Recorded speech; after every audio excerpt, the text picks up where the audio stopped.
Good morning, guys. Welcome back to the Ground Pounder series.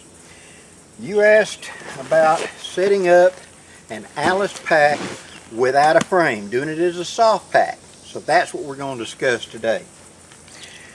The Alice pack was a very versatile pack that was used by the U.S. military for 20-30 years. I know definitely from the 1960s all the way up to the 90s. In various configurations. Now this is one of the harder to find woodland camouflage, but you can find a lot of these in surplus out there, and it does make a decent pack as long as you don't overload it. So what we wanted to talk about today was not using a frame with it, simply setting it up as a pack. How would you do that? How to carry today? First, you want really good straps. Shoulder straps. There are 5 distinct styles of it. There's the short ones, there's the long ones, there's these that I believe they're called the yoke because they curve out at the bottom. And then I have a chest strap that comes across and clicks to hold it onto the sternum. Let me slide that on right quick and I'll show you. Okay, as you can see, here are the straps mounted to me, and then I have along the bottom I have the sternum strap in place. This has a loop at either end that goes through, the shoulder strap goes through it, and then you have a quick detached buckle right there that you can just pop to get in and out of it easy. This keeps it from wanting to slide off your shoulders, so you can adjust it easily. Now the good news about the Alice's is you hop up and you pull the straps, and that's what cinches it up to make it nice and snug and secure. And so you get it on you the way you want. Notice how it carries a little lower. Okay. Different body styles are going to carry differently. My good friend Dan Lutz, who was 6'8", carried one of this like it was a small child's book bag on his back, fully loaded. It was nothing to him. I'm 5'10", and I weigh 200 pounds now. They never truly fit me well. I used them for many years, but they never truly fit me well. I went to other packs. But I do have a lot of experience with these packs, and I can tell you that my number one issue with it is if you didn't get good straps that fit you. I like the shorter straps than these longer ones. It wanted to come off your shoulders without a frame. You ended up having to do this to keep it from sliding off. So a chest strap is a big thing. Now if you can't find one of these, I believe the ladies at Surplus may be able to help you, but if you can't find one of these, simply a piece of cord, a paracord, and a quick knot right here will do the same job. You just don't want the straps to do that and pull off your shoulders, because that's what happens because of the way that the thing is made. It wants to pull wide. Okay? So that's the first thing. Also, there's a quick release right here where you can snatch, and a quick adjustment so you can get in and out of it easily. Alright, let's put it up on the table. Okay. In the top of the pack there are 2 small rings. This is where your shoulder straps attach. This open yoke on the back, this being the top yoke, there's this big opening right here where the frame comes through. Inside of that's where you find the 2 loops where you attach the shoulder straps. Do not put shoulder straps around this. It bunches up on your shoulders. Bad idea. It needs to be like this so it will lay flat. Okay? Now, I have modified this one, as you can see, these straps right here from the original configuration. We'll talk about that when I turn it around. But they go all the way around the pack, and it helps cinch it down and secure it better than the original straps that this thing had. So, here's the front of the pack. Here's my 2 cinch straps coming up out of the hole. They go through the little loop keepers on the flap and go in. Now, as you can see, Alice packs have pass-throughs behind the pockets on the front. This allows you to slide in a hatchet, tomahawk, something like a saw back behind it and secure it to the pack somehow. So you can secure things with the loops on the side like this is one way to carry, say, a hatchet or something like that. And there's 2 rows there So you can, one's a little tighter than the other. 3 rows actually, but 2 rows. One of these is narrower than the other. So I found like axe handles and stuff go better in the back one, like that. Or you can angle it a little bit like that. And you have a pass-through on the side where you can put a cinch strap up there to secure the handle so it doesn't walk out. Okay. Now, the shoulder straps, like I say, attach to those tops. On the very bottom corner down here, there's a heavy D-ring. That's where the bottom of the strap attaches to. You will also see a line that goes to 2 small buckles here on the corner. That's for attaching to the frame. Usually the best thing to do is to hook that, pull it up tight, and then take a little electrical tape and seal that up, because those tend to rub you if you don't have a weight belt on here. Now you can put the weight belt off of the pack and attach it at those 2 points on here to have a weight belt, excuse me, a hip belt, I should say, on this pack as well. I have not chosen to do that. I have carried it with just the plain shoulder straps. These additional straps, these gray ones that are going through this bottom loop, go all the way around it and come up to 2 quick disconnect buckles right here. Okay? The front 3 pockets. I have taken the pocket on the right here and simply taken the lid and pushed it inside to turn it into a pouch. And I have then put my grail in there, and using the side connector that is horizontal, I have put a big S carabiner into it. Just hook it to it. This allows me to take the handle right there of the grail, put it into the pocket, and then clip it like that, and it will hold it securely in place so it doesn't come out, and at the same time it's accessible to me so I can stop, get water, resupply. I'll be using a belt canteen or a canteen on a strap, and this grail will be my secondary canteen. So I'll take it whenever I get to a water source to refill my primary, and then I refill this one, and then I tank up me before I move on. So that's my water system. Down in the bottom of this one would be a good place to also put other small things like mosquito net, bug spray, stuff like that down here beside it, because this bucket is a quick, easy access. The center pocket is where I put all my hygiene, first aid, and etc. You, of course, on these have the tab that you can yank, and there's 2 snaps on the pocket. By doing like that, the pocket opens up quickly, and you can leave the adjustment set up so I can just simply pull back and snap it closed. First, hygiene. This is a old decontamination container. You can find them occasionally popping up. They got a little loop on them.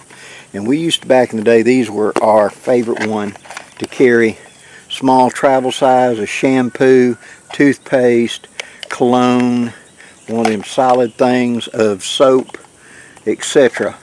would ride into one of these as a small hygiene kit. They work well. Next, I have a hygiene kit in here that is from Hooks Outdoors. This is his whole hygiene kit that he sells on his website. Towel and all like that, and these small claws that you add water to, and they spray. It's like a coin size, and it swells up like a big, really strong paper towel that you can do for wiping, etc. There's a little bitty bag in there, soap and etc. Personal hygiene kit. First aid kit. This is a off-the-shelf Cooligan's first aid kit that I have added stuff to. Some additional things in there. There's also a small sewing kit I carry in here, and a clean, sterilized needle to be used for popping blisters, etc. A pair of tweezers in there to get ticks off of me, etc. Something small and compact. And the very bottom is the last of my hygiene kit. This is medications that I've showed before. I've got a toothbrush in there. Inside of those straws I have toothpaste in them, and I got medication right there. So that rides in my center pocket right there. Hygiene and first aid on the top. Now, it would be a good idea to carry a tourniquet right here, quick access, if not in your pocket or on your person. If this is going to be dumped at camp, keep it on your person. If this is going to be on you, put it right there. These straps can also be improvised into tourniquets in high speed. This will slide right off quickly and cinch down. That's one of my thoughts. Finally, the other front pocket.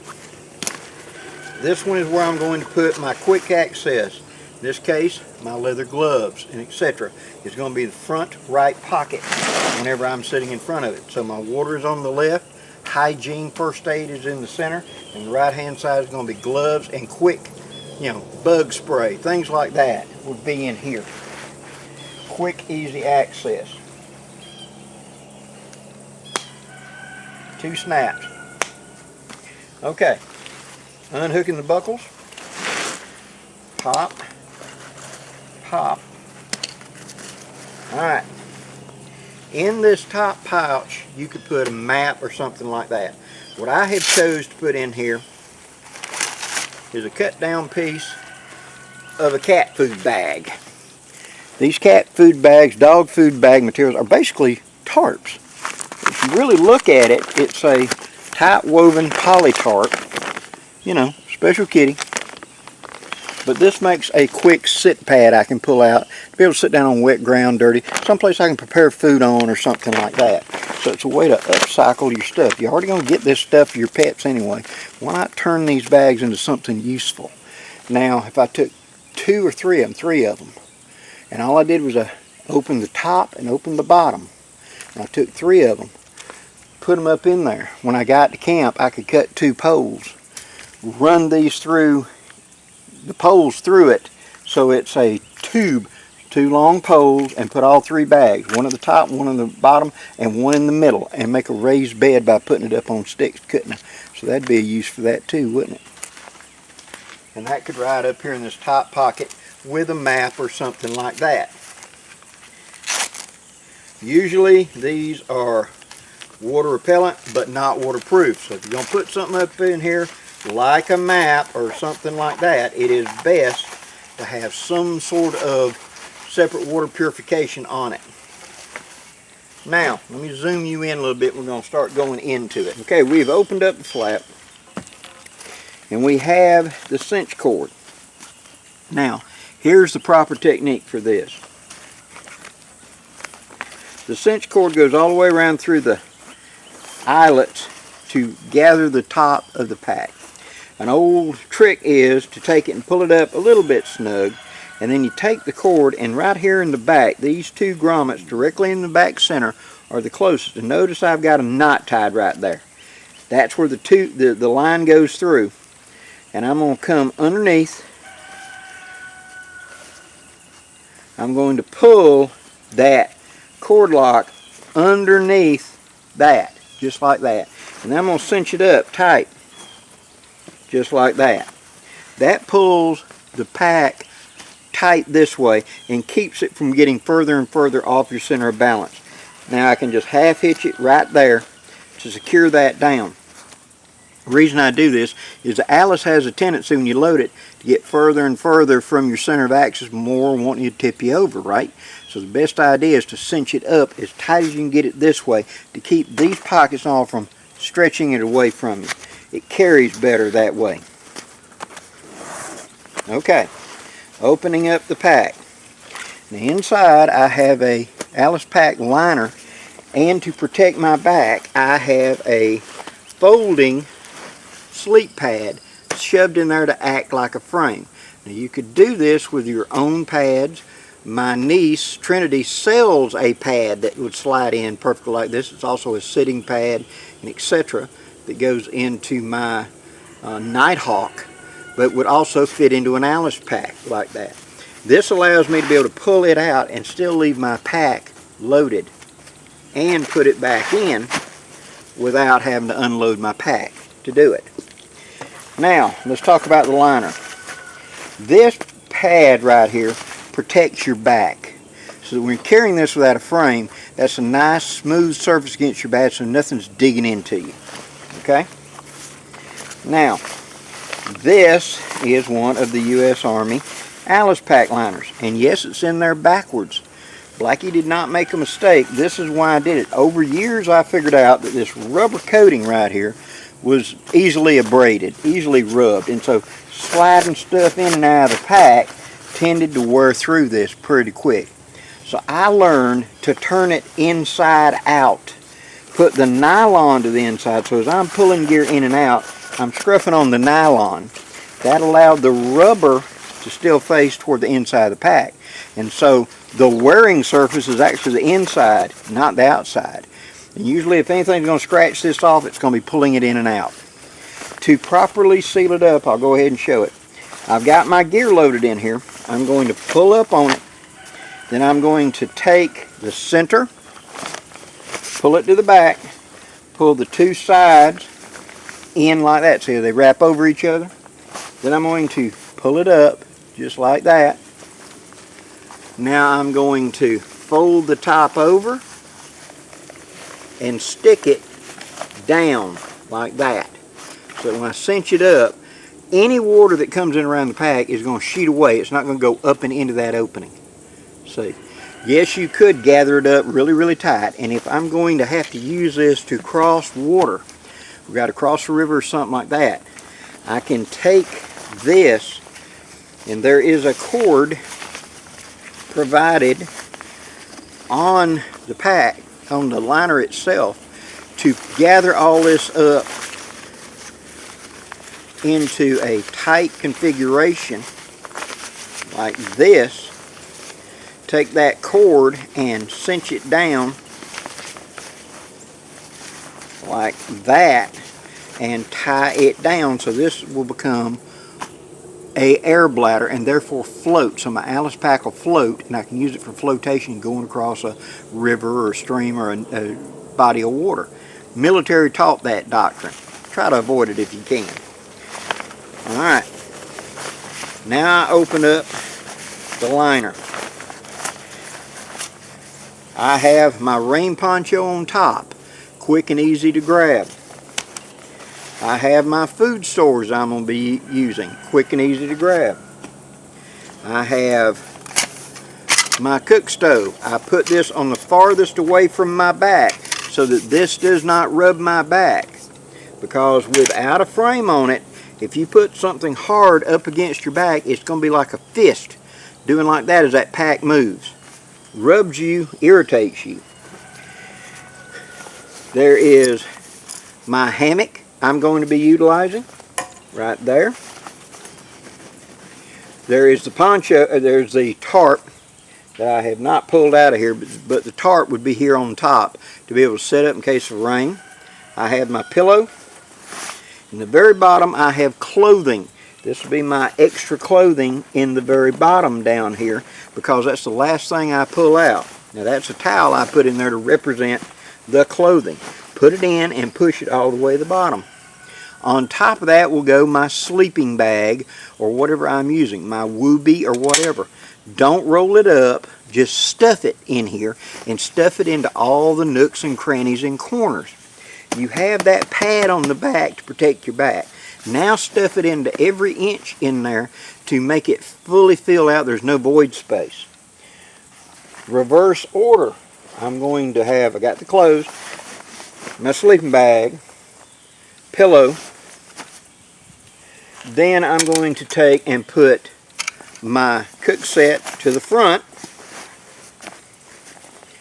My hammock will go to the left beside of it. My poncho will go on top of my food to the right, just like that. Then I'm going to pull up on the liner. Again, pull it to the back. Fold it over like this. Fold it over like this. Now take that lip and roll it down, leaving about a 6 inch, and then roll that down so that whenever I push down and then cinch this up, that pinches that liner. Makes it easy to open and close it, but at the same time, if you did get in a sudden downpour, your gear ain't going to get wet. Go to that cord lock, pop it up like that, and give it a quick half hitch right there, and you're good to go. Just like that. Over comes the straps, pulling strap A up and strap B up. Just like that. That is how to have a nice flat padded back. The hard stuff is up here. All of this is smooth. I could put a weight belt on here. I could have my straps in any configuration I like. But that is the way to run a soft Alice pack. So, in conclusion, the Alice pack served for a long time, and you can find them pretty readily in surplus. Now, finding a real nice camouflage one like this, good luck. They made them, but only for a very short time at the very end of the run. Put that through that pass-through right there. Usually it's just a standard OD green. As I said recently, there was also the large Alice, and I did a video on the large Alice. But this is how to run the Alice without a frame in it. Number one, you need some sort of padding between you and the gear. Two, don't put everything in real tight stuff sacks. Stuff things in a pattern. Clothing in the very bottom. I've got to have a bag liner in case of rain. And if you can't find one of the nice Alice pack liners, a really good quality trash bag will do the same thing. Just double bag it. Okay? Tall kitchen can, double bag it. Of a good name brand. Two, put your clothing in the very bottom, because I'm not going to need that until I'm set up for the night, right? On top of that is going to go my sleeping bag, because I won't need that until I'm set up tonight. On top of that will go my stove, my food stuff, my poncho, my pillow, those things I'm going to grab right there, just inside the pack. The tarp should be the first thing right up here in the top of the pack, which I did not bring, that's on me. But my rolled up tarp to set up with my quick deploy ridge line and everything in it as a unit should be here. If you go back and look in my advanced woodscraft playlist, I talk about how to make a quick deploy tarp setup. That should be in the very top of the pack with the hammock or my tent or whatever my ground pounding is going to be underneath it. That's the way to run this. That makes it where you've got a nice, firm, soft back against your back that's not going to wear holes in you.